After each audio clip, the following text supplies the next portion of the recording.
Panglima Andika, Mabes TNI tangani kekerasan prajurit di Kanjuruhan. Ya, kalau yang terlihat di viral kemarin kan itu bukan dalam mempertahankan diri atau misalnya bukan, itu termasuk bagi saya sudah masuk ke tindak pidana karena orang lagi mungkin juga tidak berhadapan dengan prajurit itu, tapi diserang. Kita satuan akan menelusuri dulu, biarkan kami tuntaskan sampai dengan besok sore. Kita janji sampai dengan besok sore, tapi juga kami sambil menunggu apabila ada video-video lain yang bisa dikirim ke kami, siapa tahu ada penonton yang saat itu juga mengambil video yang bisa menjadi bahan melengkapi investigasi dan proses hukum. Salah satunya seperti itu, makanya Pak Kapolri sudah mengambil langkah secara cepat, ya, tidak usah menunggu perintah, dan yang jelas apa yang menjadi arahan Bapak Presiden itu menjadi pedoman Bapak Kapolri langsung bekerja. Oke, saat ini kan yang 4 tadi sudah diperiksa sebagai saksi dulu ya, tapi kan dari proses pemeriksaan saksi, mekanisme gelar perkara, tim hari ini sudah meningkatkan statusnya dari penyelidikan menjadi penyidikan.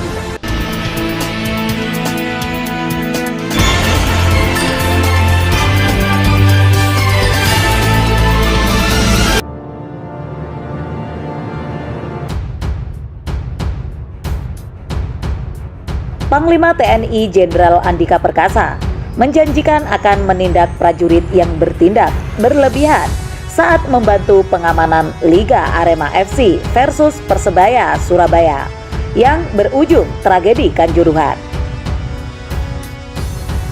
Ya, ditangani kita Mabes TNI, ujar Andika di kantor Kemenko Polhukam, Jakarta Pusat saat ditanya wartawan mengenai siapa yang akan menangani dugaan pelanggaran prajurit tersebut.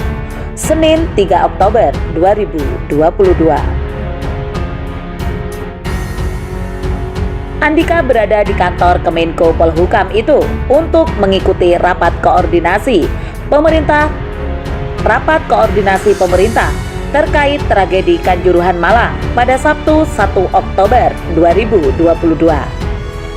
Dalam tragedi itu sejauh ini pemerintah menyatakan total ada 448 korban, di mana 125 diantaranya tewas. Dalam video-video beredar terlihat pada penanganan masa supporter Arema FC atau Aremania di Kanjuruhan itu ada prajurit TNI berbaret hijau yang melakukan aksi berlebihan. Andika memastikan pihaknya pun sudah memperhatikan hal tersebut dan menginvestigasi dugaan aksi berlebihan prajuritnya.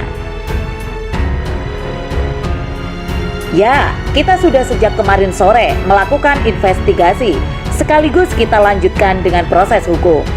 Karena memang yang viral itu kan sangat jelas tindakan di luar kewenangan. Begitu kata Andika. Jadi kalau KUHPM pasal 126 sudah kena, belum lagi KUHP-nya. Jadi kita tidak hanya akan mengarah pada disiplin, tidak, tetapi pidana juga. Begitu tegasnya. Andika pun menghimbau kepada warga apabila memiliki rekaman video yang memperlihatkan aksi berlebihan prajurit di luar yang sudah viral, agar dikirim juga ke pihaknya. Kita juga menghimbau apabila ada video-video lain yang beredar. Kan ada beberapa yang ada 2 atau 3 versi. Tetapi kalau ada video lain yang juga memperlihatkan secara clear, kita akan bisa menindaklanjuti sebanyak mungkin. Karena memang tidak boleh terjadi lagi dan bukan tugas mereka untuk melakukan yang terlihat di video itu, kata dia. Ia menyarankan video itu untuk dikirim ke Puspen TNI atau bahkan ke dirinya langsung. Sementara ini sambungnya, pihaknya belum memeriksa satu prajurit pun dan belum bisa mengungkap satuannya karena masih berproses sambil menunggu apabila ada video lain. Nanti ditelusuri dulu, biarkan kami tuntaskan sampai besok sore. Kita janji. Kami juga sambil menunggu kalau ada video lain yang bisa dikirim ke kami. Siapa tahu ada penonton yang ambil video yang bisa jadi bahan lengkapi proses investigasi, kata Jenderal Bintang 4 itu.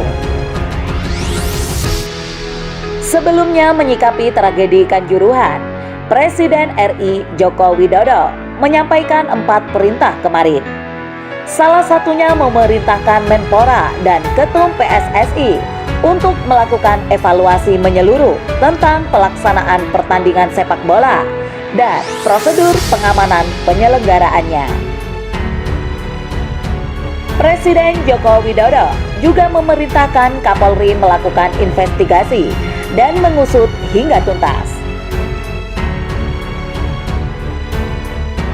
Dalam rakor di Kemenko Polhukam yang menindaklanjuti perintah Presiden itu pada Senin siang ini, Menko Polhukam Mahfud MD menyatakan perintah memutuskan membentuk Tim Gabungan Independen Pencari Fakta atau TGIPF tragedi Kanjuruhan. Tim itu akan dipimpin Mahfud yang anggotanya terdiri atas lintas sektor dan kelembagaan.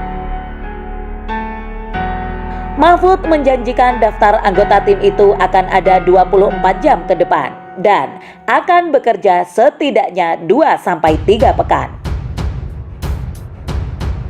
Sebagai informasi, tragedi Kanjuruhan itu berawal ketika sejumlah supporter Arema FC atau Aremania turun ke lapangan ketika timnya dikalahkan Persebaya dengan skor 2-3. Aparat kemudian mengamankan dan mengawal para pemain dan ofisial kembali ke ruang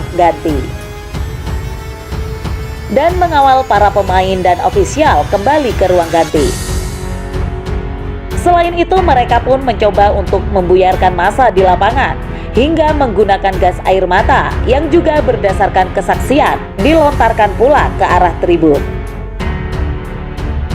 Para Aremania yang berada di tribun pun panik sehingga berdesak-desakan keluar dari stadion. Di tengah kepanikan itu, banyak penonton mengalami sesak nafas, terjatuh, dan terinjak-injak hingga tewas.